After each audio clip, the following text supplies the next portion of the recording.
A tecnologia 5G promete revolucionar a experiência em transmissões esportivas. Você gosta de esporte? Pois bem, o 5G vai revolucionar as transmissões esportivas.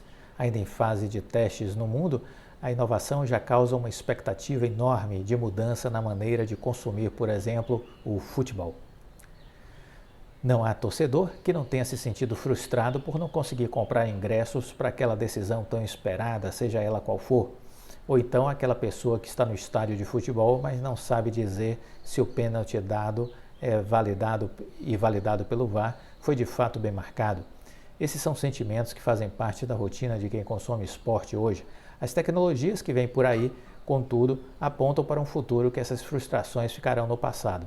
Com a pulverização e o incremento do 5G, a quinta geração de internet móvel por parte de emissoras e produtoras de conteúdo e de telecomunicações, as transmissões esportivas e seu consumo devem mudar radicalmente. Dentro das possibilidades, será possível assistir aos jogos de casa como se estivesse em campo ou na arquibancada, saber se um lance duvidoso foi bem marcado ou não. Inovações que, segundo especialistas, podem ser implementadas em alguns anos com a consolidação do 5G. Mas o que vem pela frente, afinal? Né? O que vem por aí, quais são as grandes transformações? Vamos começar primeiro destacando o que é o 5G. Em linhas gerais, o 5G é a quinta geração de redes de celulares, que é especificada por um conjunto de padrões que vão definir as frequências, os protocolos de comunicação para que dispositivos, smartphones e infraestrutura, que são as antenas, consigam se entender. Uma vez especificados esses padrões, fabricantes de dispositivos conseguem produzir aparelhos compatíveis com essa tecnologia, permitindo que as redes de celular sejam implantadas e os dispositivos de diversos fabricantes acessem essa rede usando a tecnologia 5G. Isso foi uma explicação dada pelo professor do Instituto de Computação da Unicamp, Luiz Bittencourt. Mas é na forma como funcionará que a nova rede vai ser apresentada e compreendida.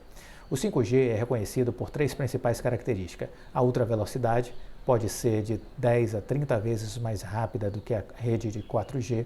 A baixa latência, que corresponde ao tempo de resposta que o dispositivo apresenta para se conectar à rede.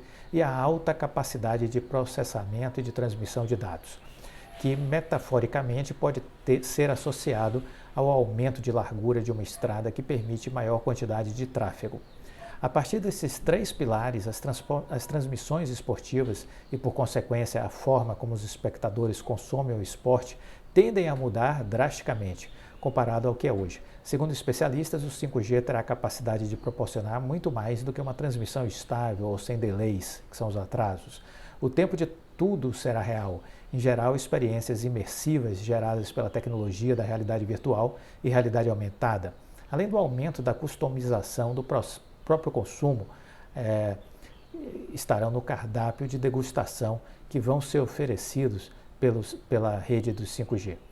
Para entender como o 5G vai transformar a forma de transmitir e consumir esporte, é necessário entender o funcionamento desse processo hoje.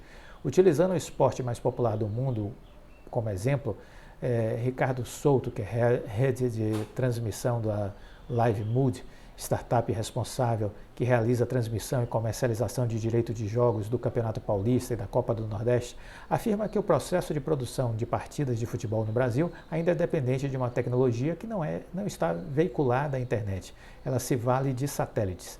A produção dos eventos esportivos é feita via satélite, ou seja, câmeras são instaladas na beira do campo, transformando o ambiente em um grande estúdio. Os sinais dessas imagens são levados até uma unidade móvel, que recebe e sobe esses sinais para um satélite em órbita. Do satélite, as imagens são enviadas de volta às emissoras, que detêm os direitos de transmissão, que chegam à casa das pessoas por meio dos aparelhos de TV. No atual sistema, resumido, os satélites não permitem a chegada de uma alta quantidade de sinais vindo de antenas, o que limita a transmissão dos dados e o fluxo das informações. É um gargalo de distribuição de imagens, como uma estrada engarrafada. Isso faz com que os espectadores assistam às partidas em um sequenciamento único de imagens. Isso é, enquadramento no treinador, que segue para a imagem do campo, que fecha na torcida. No 5G, isso vai mudar. As pessoas terão autonomia para escolher as imagens. Essa é a primeira coisa que chama a atenção com o 5G, porque essa tecnologia acaba com os gargalos. Você passa a ter uma internet mais rápida, disponível e ampla, capaz de tirar mais sinais disponíveis do estádio. Essa é a grande transformação que a gente vai viver pela frente. A nova rede, com capacidade de transmitir mais dados, permite que as produtoras sejam mais criativas na forma de trabalhar o conteúdo. Fica inviável, por exemplo, instalar uma microcâmera no juiz e dar ao espectador a opção de assistir ao jogo pelo ponto de vista desse personagem de dentro do campo. Essas possibilidades vão surgindo conforme se vai aumentando a transmissão de mais dados, para além daquela imagem vertical e horizontal bidimensional que a gente vê com o jogo. Bruno Maia, professor de marketing da PUC do Rio e fundador e CEO da Field the Match, startup que desenvolve negócios e propriedade de conteúdos do esporte, entende que quando o 5G começar a ser testado, vão se criar milhões de possibilidades de interações. Você pode, com muita facilidade, ter uma transmissão em que o espectador escolhe 3 formas diferentes de assistir ao mesmo jogo de futebol. Isso a gente vai ver cada vez mais dentro de uma linha de customização, interação e escolha. 2 palavras que o Bruno Maia falou que vão ao encontro da capacidade do 5G, do que pode vir a ser uma rotina para os torcedores no futuro próximo. Com as produtoras de conteúdo, como as produtoras de conteúdo vão desfrutar de tecnologia mais rápida, que gera capacidade para suportar uma quantidade alta de dados, as produções de conteúdo tendem a ser mais inovadoras do que apenas o aumento da disponibilidade de imagens. Provavelmente veremos aí a quebra do gargalo que viabiliza a transmissão simultânea de imagens. Isso vai permitir que o espectador escolha como deseja assistir sua partida, seja pela perspectiva de um atleta, pela movimentação dele em campo, de um canto do estádio ou do meio do gramado. As opções estarão disponíveis como se fosse um menu, um cardápio. Contudo, há também um possível desenvolvimento de novas ferramentas interativas que podem ampliar essa customização e transformar a forma como se consome o evento esportivo.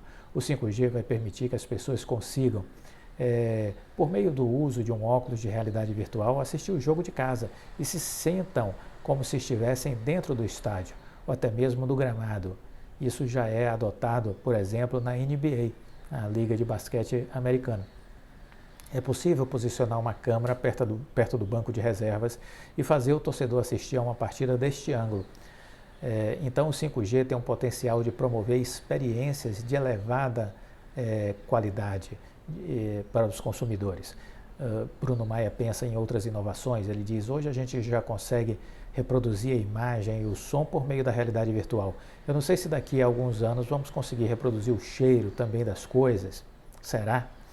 Outra funcionalidade pode ser aplicada pelo 5G, o da produção e disponibilidade de informações e conteúdo em tempo real. Poderá ser possível apontar para um jogador com a câmera do smartphone e extrair dados, estatísticas ou qualquer outra informação dele, como distância percorrida, velocidade, frequência dos batimentos cardíacos. Imagina que legal seria poder ver os batimentos cardíacos de um jogador e do goleiro no momento de uma cobrança de pênalti. Tudo isso vai reforçando que essas criações ainda estão no plano das ideias, que poucas experimentações no mundo ainda foram feitas, mas que essa fase agora é uma fase de testes, de descobertas, de saber se funciona ou não, de descobrir os limites ou ignorá-los. Mas entre os especialistas, não há dúvidas, o 5G vai transformar a forma como se produz e transmite e como se consome esporte. Como? Ainda não se sabe. O céu é o limite. Na Alemanha, uma maneira de se apropriar do 5G está sendo praticada há alguns meses. Na Bundesliga, o campeonato alemão, torcedores que assistem aos jogos em loco em determinados estádios já conseguem usufruir da funcionalidade de replay instantâneo. Portanto, um gol, uma jogada duvidosa, pode ser conferido no celular instante após o lance ter acontecido. A NBA já testou essa tecnologia da realidade virtual, permitindo que torcedores de casa acompanhassem uma partida como se estivesse dentro do ginásio, na própria quadra. Porém, tudo isso ainda são experimentos, dificilmente isso chega no Brasil este ano ainda, diferente da Alemanha e dos Estados Unidos, que já adotaram o 5G e possuem estádios e arenas com infraestrutura capaz de fazer essa rede funcionar. O país ainda dá os seus primeiros passos para o uso da 5ª geração de rede. No fim do ano passado, foi realizado o leilão entre as operadoras para a concessão da exploração de faixas de frequência do 5G distribuídas no Brasil. Hoje, parte das capitais e algumas cidades já estão aptas a receber a 5ª geração de internet móvel. Espera-se que quando chegar de vez ao país, isso venha a gerar transformações tanto do ponto de vista de transmissão quanto comercial.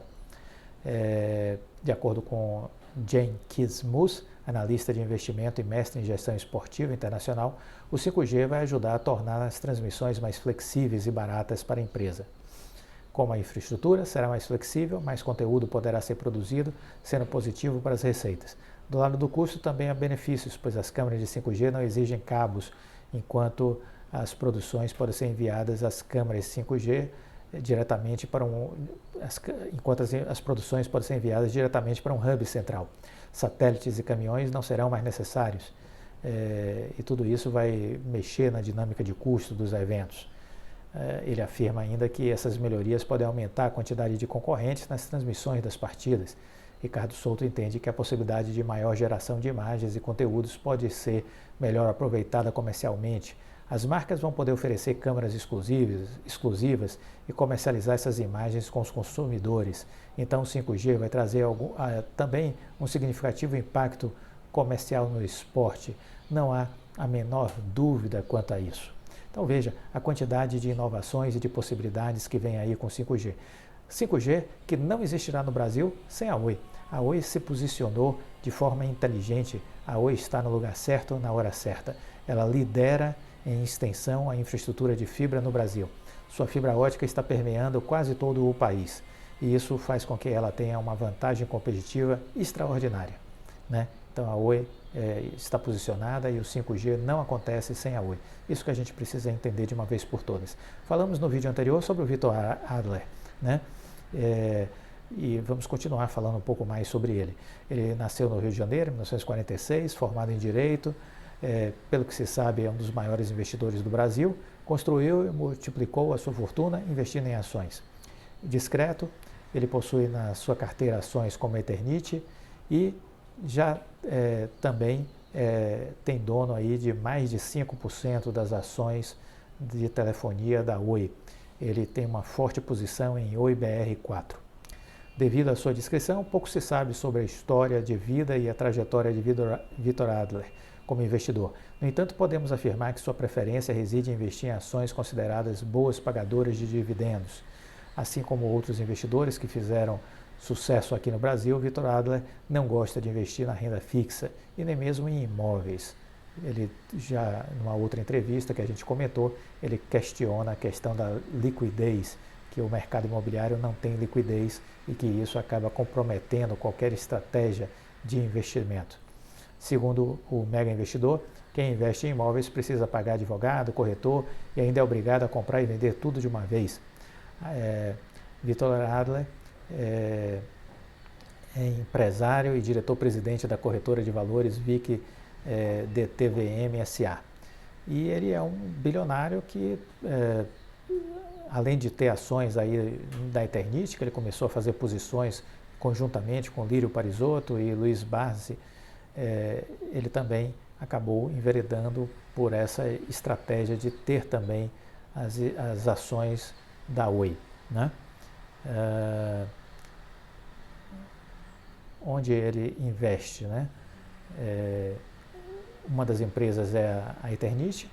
Sozinho, o Vitor Adler possui cerca de 300 milhões de ações da empresa, cerca de 12,57% dos papéis, né? E isso já significa aí um patrimônio na casa de alguns bilhões de reais, né? Além disso, ele já tem participações também em outras empresas, dentre elas a Equatorial Energia, a Copel Energia, a Eletrobras, né? E também a Oi, né? Sendo aí o foco dele a Oi BR4, né? Por fim, a gente pode dizer que podemos aprender com Vitor Adler como melhor aproveitar as oportunidades de mercado e também a valorizar o pagamento de investimentos, o pagamento de dividendos e o investimento de longo prazo. Além disso, com relação à sua vida, fica claro a busca em concentrar seus investimentos, a escolher empresas que tenham um grande potencial de longo prazo, né? Então, ele é um investidor de longo prazo. Em fato relevante divulgado esses últimos dias, a Oi informou que, por conta da sua participação acionária, Vitor Adler pôde indicar uma pessoa para o conselho fiscal da Oi, né? Então, veja, estamos falando sobre o Vitor Adler porque já falamos do André Jakuski, que já teve participações na Oi, era o quarto fundo de investimento que tinha maior participação na Oi, era o fundo de investimentos do André Jakuski. Ele tinha saído, foi fazer a operação de debêntures da Oi e agora tinha dito que voltaria a refletir sobre o case após a aprovação do CAD, o que já aconteceu, e ele volta e está fazendo posições comprando Oi. Além do André Jakuski, nós temos a Moat Capital, que tinha em setembro do ano passado uma participação de mais de 140 milhões de reais investidos em Oi. O Luiz Aranha, que é um dos sócios gestores da Moat Capital. E, por fim, trouxemos agora o exemplo do Vitor Adler, que também é investidor relevante na Oi. Isso nos mostra que nessas águas da Oi existem tubarões, existem peixes grandes, né, que já estão aí nas águas da Oi, acreditando no longo prazo. Esteja atento a eles e aprenda com eles. Isso é muito importante, isso é vital. Se você gostou do vídeo, deixe o seu like, compartilhe com os amigos. Fique com Deus e até a próxima.